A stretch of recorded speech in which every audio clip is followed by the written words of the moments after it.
Hello and welcome to a Smurpy video, and today we are looking at X-Men X of Swords hardback book. And this was the event, the X event of 2020, with all the different crossovers. So it had Excalibur, it had Marauders, it had the X-Men title, it had Cable title, it had the Wolverine title. And we'll look at those in a minute anyway. But it was crossover, which we all consider a crossover to be across the multiple titles in the X world. And Jonathan Hickman has... I never was convinced that he was building up to this from after the House of X, Powers of X. This just became part of that story. I'm also not overly convinced that it's gonna live as a great X event. I've read, to be quite frank, better. But there are moments in this that I really did enjoy. So the cover is, I suspect, one of the scenes in Devastation. That's what I feel like it is. So it's a very nice cover. And then we got the side there. So very, very nice. It's a different grade to what I've ever seen. It's quite simple. X of Swords. And then on the back, it's got Raise Your Sword. It's got some Krakow stuff going on. Now, I like how this bit is done down here. It's a little bit different to usual books here. So it's got who the creators are for all of this, because there were multiple writers for this. I don't think Jonathan Hickman read it from start to finish. He read probably certain parts of it, or guided the story. And then we've got X of Swords creation, X of Swords status, X of Swords destruction.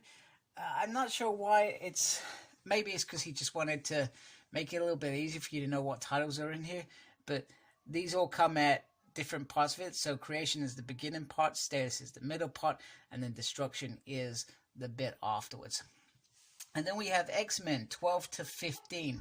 So X-Men includes the prelude. Sorry, I had to pause then. The ice cream man's around, and well, my children go crazy, and Berserk can start going mad for money, any kind of money from anywhere. Just go get an ice cream. Even though there's some in the freezer. But nothing beats the ice cream man. So we got X-Men 12 to 15. So 12 is the prelude, or considered the prelude in this. Now what pisses me off is Excalibur 12 is also considered part of that prelude jumped into this event. And they've started with that one, 13 to 15. So I was a little bit disappointed when I looked at this. And to be fair, I hadn't looked, but I just ordered it, and it's been delayed anyway. Probably because of the pandemic, which is understandable. There are other priorities in the world. And we've got Marauders 13 to 15. X-Force 13 to 14. I'm pretty sure I didn't finish my train of thought by saying I didn't check what was actually in this book in terms of issue, because I expected to have the whole hog. New Mutants was one that I missed. New Mutants 13, which is around Doug. Wolverine 6 to 7. Cable 5 to 6. Hellions 5 to 6. And X Factor 4. Yeah, no, that does seem right. And I'm trying to think how many issues are in this. And I may have counted wrong. And I'm pretty sure I've just forgotten what I counted. It's around 25 issues in here. So this is quite a hefty book. So just taking off the dust cover very, very carefully. And under here, you've got the creators and some lovely symbol stuff going on. And then this side, you've just got the epic first crossover, the Dawn of X era. So me personally, I would have... So we got House of X, Powers of X. I would have liked Dawn of X Omnibus 1 and 2, because there is enough content for a couple of omnibuses, maybe even 3. So I would have personally liked that. But what they are going with, sorry, is my arm. My arm is part of the review. Very cool arm. I guess, so now we are seeing releases of oversized hardcovers for Excalibur, I think Marauders now, and X-Men has just been announced by Near Mint Collection. Sorry, top guy. Love Omar in all his videos. And let's get a nice gray on here. So, I can live with that. Because I guess one thing that would bug me in the future is if Marvel said, oh, X-Men Omnibus by Jonathan Hickman. That would pee me off, because that's not what I want to see in the future. What I want to see is a Dawn of X Omnibus, and then now a Reign of X Omnibus. It doesn't need to have the content of X of Swords, or they can keep them separate, because they've done that with omnibuses in the past, where they've kept that content out. Specifically, I'll talk about Jim Lee's omnibus, where not he in particular, but that omnibus does not include the Extinction Agenda or... No, wait a minute. The Executioner song comes afterwards. But I always felt like it went, that's it, Days of Future Past. Didn't hold that in there. That was it. That's what I was thinking of. So that was separate. So they have done that stuff before in the past. Now, in terms of the event, it's okay. I kind of like the concept. It's different. It's something that's never been done before in terms of X-Men. I'm not sure about the other Marvel Universe. I like this bit that shows these are the chapters. Or what? So I do like that. It is different. Even so different that there were moments where I was quite surprised. And just a kind of overview is Apocalypse, long lost children, and ex-wife from Araco, once upon a time, were joined, and this was touched in the Powers of X run.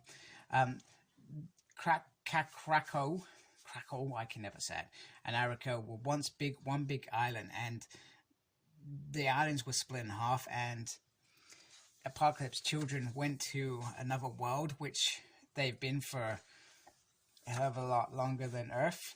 Thousands, millennia, a very long time. And they are back sort of for some weird revenge, but not really weird revenge. And they are also leading the demons that they could never really ever defeat as well. They could never defeat them. And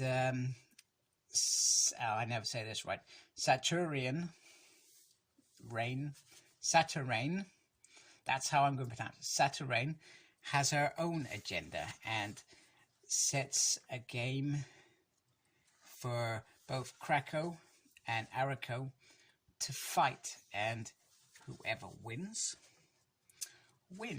Now, the fight in itself is... So first of all, they've got to go get some swords. So there's a little quest there. They've got to go get some swords. Then sort of in the middle, there's a couple of issues which kind of drag the story out, I felt. But it all contributes to, I guess, what Hickman is trying to deliver, a well-told story. And then it comes down to the tournament. Now, the tournament itself, I love Doug's story in this, by the way. The tournament itself is not what perhaps they're being led to believe. The X of Swords, or 10 of Swords, I can't remember whether it's just X of Swords, I think it's 10 of Swords, it leads the X-Men to think that they're going to be fighting. But not everything is about fighting in this. There are some twisted games, and like I said, Saturn Reign is got her own agenda, which involves, I guess, being in love with Captain America and not wanting Betsy as her Captain America. And really just, I love Doug. Doug has the most beautiful ceremony. It's all about Brian Braddock for her. She just wants him by her side, and this whole thing backfires on her. And if you're not read, I'm not going to tell you why it fires on her, but I love the fact that it backfires on her. So the overall story is okay. I also like the Hellions in this, and Sinister's hidden agenda as well. So there's lots of different agendas, and there are a few moments. I love Gorgon's fight. I love Cyclops' speech about the fact that there technically are no X-Men. We're now an island, a nation. The X-Men seemingly have technically been gone for a while. And he says, we're the heroes. We're the ones who saved the day. And this certainly spins off afterwards in terms of Cyclops now creating a new X-Men team. And then all hell breaks loose. Arago seemingly kind of lose, but they're bad losers. So they invade, and it's brilliant. There's some fantastic artwork in here, which is absolutely stunning. And that's pretty much it. I'm not going to tell you how it ends. It ends, but who wins? Nobody. I love this bit here. It's like a round table of X's. Some lovely artwork here. This is a direct market cover, I believe. I could be wrong. I could be talking rubbish. Who knows? Some of the other covers, characters. Wow, there really was a lot of variants. I like this. Not going to be tempted to buy. Not going to be tempted. Don't be tempted. To be fair, I usually only buy Power Ranger variants.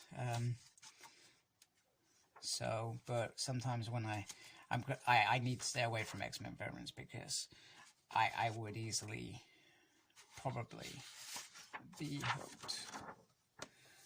I would be hooked. Okay, so here it is next to the House of X, Powers of X. I don't know why it just says House of X all the way around. I've just noticed that. Hardback, so once again, very, very nice and very, very nice size.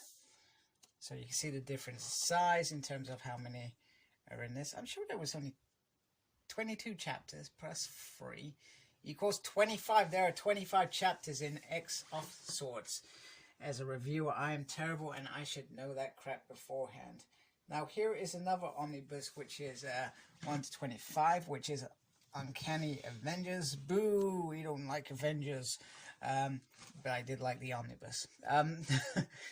I like the X-Men people now. I like the conflict between Wanda and Rogue. And you know what happens? I absolutely love Rogue and Deadpool's friendship in, Volume 3 of Uncanny Avengers, because then it just got stupid. So there you have it. House of X. Would I recommend buying this to a new reader? Perhaps not. I think you're going to buy this if you're invested in the series. You're either reading perhaps all of the X titles that are currently out in Dawn of X, either on Marvel Unlimited, which is where I read a majority of this to be the lead up to this as well. But a good thing about this now, which is why I love hardbacks anyway, but more importantly why I brought it is the fact that they're now bringing oversized hardbacks off the individual series that lead up to this. So I feel like there are a lot of good times ahead, and I'm invested in Jonathan Hickman's X World. I'm not going to say it's perfect, but I do enjoy it. And X of Swords, I enjoyed moments of this. There were some moments in there that were beautiful and, given some real thought, and like he actually cared about the characters. And then there are other moments in it where I thought, this is a load of friggin' horse crap. Why am I reading this? It's like Marmite. I feel his world is like Marmite. You either like it or you hate it, or sometimes you like both. Sometimes I like Marmite, sometimes I don't like it. So that's an interesting analogy there from me. So thank you for taking the time to watch it, and subscribe please, and follow me, and all that good stuff. You think I'm any good? You might just think I'm crap. It's about time I shoved off, eh? Right, take care. Goodbye. Please like, comment, and subscribe to my channel. Follow me on Instagram, CyclopsSmurd. I'm on Twitter @SmurdP. No idea what I'm doing there. I'm also got a page on Facebook, SmurdP. And embrace the geekiness. Thank you for watching. Take care. Goodbye.